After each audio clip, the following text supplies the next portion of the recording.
बिस्मिल्लाहिर्रहमानिर्रहीम। हज़रत राबिया बसरी के हुस्न व जमाल की इतनी धूम थी कि एक नौजवान एक दिन शादी की ख्वाहिश लेकर हज़रत राबिया बसरी के घर जा पहुंचा। इब्तदा में हज़रत राबिया बसरिया के हुस्न व जमाल की धूम मची हुई थी, मगर जवानी के शबो रोज़ उन्होंने याद इलाही में गुजार दिए। उनके चेहरे पर पाकीज़गी का एक ऐसा नकाब था कि देखने वालों की निगाहें खुद ब खुद झुक जाती थीं। उसी ज़माने में एक नौजवान ने उन्हें रात के वक्त एक कब्रिस्तान में चांद की तरह चमकते हुए देखा।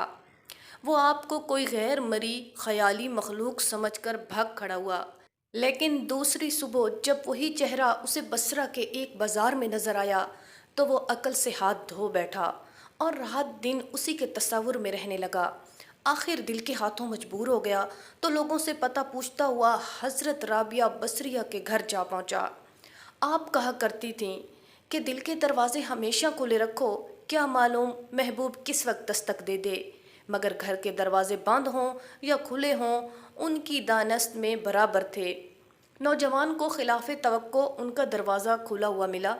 उसने अपने दिल की धड़कनों पर बड़ी मुश्किल से काबू पाया। रात का वक्त था, अंदर चिराग रोशन था। ये सोचकर बेबाकी से अंदर दाखिल हो गया कि हाले दिल सुना देने में क्या हर्ज है, ज़्यादा से ज़्यादा इनकार ही तो हो जाएगा। वापसी का दरवाज़ा बहरहाल खुला हुआ है। लेकिन जब वो अंदर पहुंचा तो वहाँ कोई नहीं था, अलबत्ता छत से ऐसी पुरसोज आवाज़ आ रही थी जैसे कोई ज़ेरे लब हिजर का रोना रो रहा हो। नौजवान तेज़ी से जीने चढ़ गया। हज़रत राबिया बसरिया इशा की नमाज से फारिग होकर सना ख्वानी कर रही थीं।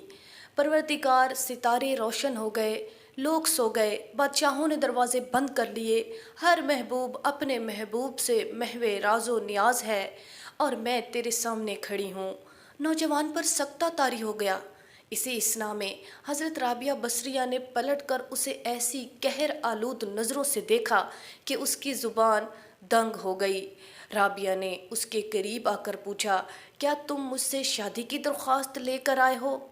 नौजवान ने लरसते हुए हाथ से अपनी ज़ुबान की तरफ इशारा किया कि वो बोल नहीं सकता।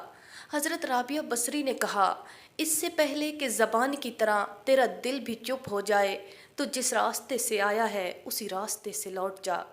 नौजवान सिर्फ आंखों से इल्तिजा कर सकता था कि नेक खातून, मेरी गोयाई मुझे वापस दे दे। मैं तेरे मर्तबे से वाकिफ़ नहीं था, मुझसे गलती हुई, मुझे माफ़ कर दे। लाइल्मी हमेशा काबिल माफ़ी होती है। उसके खामोश आंसुओं के जवाब में हज़रत राबिया बसरी ने कहा, नौजवान, तूने अगर मुझसे कोई ज़्यादती की होती तो मैं तुझे यकीनन माफ़ कर देती। मैंने ख़ुद को बहुत पहले अपने रब के हवाले कर दिया था। अब ये मामला तेरे और रब के दरमियान है। माफ़ी मांगता है तो उससे मांग, तो सदके दिल से तौबा करने का इरादा करे तो शायद तौबा की खातिर तेरी ज़ुबान खुल जाए। ये कहकर वो नमाज के लिए खड़ी हो गई। नौजवान भी बेख्तियार सजदे में गिर गया। वो रो रहा था, ना मालूम कब तक रोता रहा। जब उसे होश आया तो ज़ुबान खुल चुकी थी और तौबा तौबा का विर्द कर रही थी। बसरा के बाज़ारों में साल साल तक एक मजजूब गर्मी, जाड़े और बरसात से बेनियाज होकर दीवाना वार तौबा तौबा के नारे लगाता रहा। उसके नारों से बसरा की रातें गूंज उठती थीं और बच्चे सहम के माँओं के सीनों में दबक जाते थे। आखिर एक दिन वो मजजूब अचानक ही कहीं गायब हो गया। फिर कभी उसका पता नहीं चला।